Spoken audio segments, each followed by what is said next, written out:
राणा के प्रताप की साक्षी अरावली, जिसकी पथरीली जमीन प्रताप और उनके परिवार का बिस्तर बनी, जिसकी घास की रोटियां खाकर राणा ने अपना वचन निभाया, जिसके चप्पे चप्पे में महाराणा प्रताप का संघर्ष, त्याग और पराक्रम समाया हुआ है। राजपूताना की ढाल कही जाने वाली अरावली की पहाड़ियां आज पुनः चर्चा का केंद्र बनी हुई हैं। हुआ कुछ यूं कि सुप्रीम कोर्ट ने अपने फैसले में अरावली पर्वत श्रृंखला को एक नई परिभाषा दे दी और कहा कि अब वही पहाड़ अरावली माने जाएंगे जो अपने आसपास के इलाके से 100 मीटर या उससे अधिक ऊंचे हों। इस नई परिभाषा ने बड़ा संकट खड़ा कर दिया। लोगों को लगा कि अब अरावली पर्वत श्रृंखला को समतल भूमि मानकर सामान्य उपयोग में ले लिया जाएगा। फिर क्या, पर्यावरण चिंतकों ने अपनी चिंताओं के अरावली से भी ऊंचे पहाड़ खड़े कर दिए। पर्यावरणविद इसे उत्तर भारत की जीवन रेखा का डेथ वारंट बता रहे हैं। हालांकि वहीं केंद्रीय पर्यावरण मंत्री भूपेंद्र यादव के मुताबिक नई परिभाषा से अरावली क्षेत्र का 90% से अधिक हिस्सा संरक्षित क्षेत्र में आ जाएगा।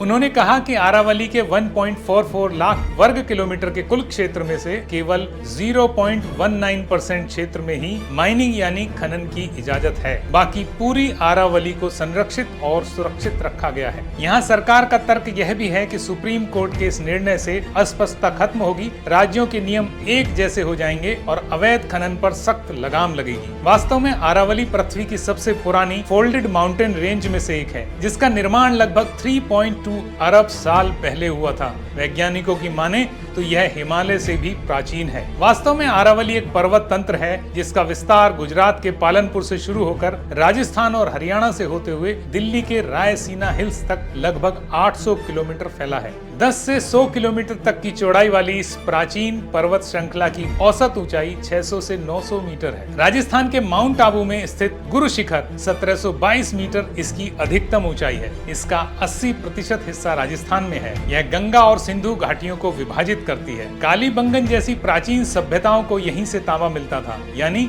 यहाँ 400 ईसा वर्ष पूर्व भी खनन होता रहा है। वैज्ञानिकों के अनुसार यह श्रृंखला एक प्राकृतिक दीवार है जो थार रेगिस्तान के विस्तार को रोककर उत्तर भारत को शुष्क गर्म हवाओं यानी लू से बचाती है, जिससे हरियाणा और उत्तर प्रदेश में कृषि संरक्षित रहती है और इसलिए इसको उत्तर भारत की नेचुरल शील्ड भी कहते हैं। चंबल, लूनी, साबरमती जैसी कई महत्वपूर्ण नदियां अरावली से निकलती हैं। इस पर्वतमाला का संरक्षण वायु गुणवत्ता, बाढ़ नियंत्रण को सुनिश्चित करता है। दिल्ली एनसीआर के लिए अरावली फेफड़ों की तरह काम करती है। आपको यहाँ बताते चलें कि अरावली पहाड़ियों के छोटे छोटे हिस्से पुरानी दिल्ली की गलियों में अभी भी देखे जा सकते हैं। बहरहाल गुजरात को दिल्ली के राजभवनों से जोड़ने वाली अरावली वही अरावली जो महाराणा प्रताप और अकबर के बीच हुए हल्दी घाटी के भयंकर युद्ध की साक्षी रही, आज स्वयं अपराध बोध में है।